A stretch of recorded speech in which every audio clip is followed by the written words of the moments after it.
But how important is that to the larger narrative here? Thread 3 was a really big Russian UFO program.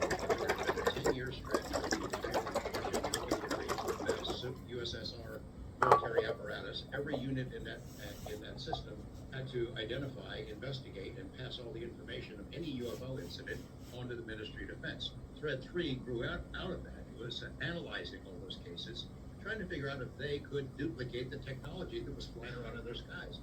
It leads me to believe that we would learn more from the Russians about what our American government knows about UFOs than we'd ever learn from the American government itself, and that's what we did. It suggests that the superpowers in this world are trying to do the same thing. They're trying to figure out that technology and see if they can replicate it, and the first country that gets it wins. I've heard a lot of skeptical. Sure.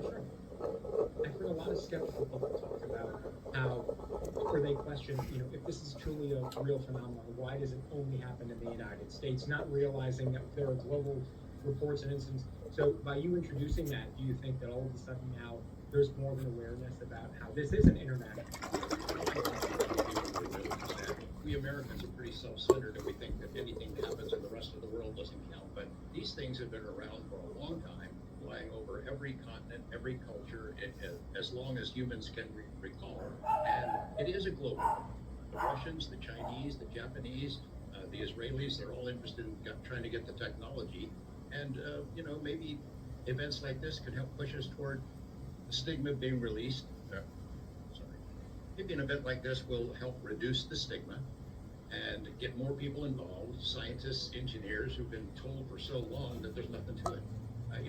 That OSAP, the OSAP program under the DIA, they collected files from all over the world. They created the world's largest UFO database with some 240,000 cases. I think that some intelligence agencies are in use of that right now, but the vast majority of what was created with tax dollars has never been released to the public. 95% of these amazing reports have never been released at all. DIA says they can't find them.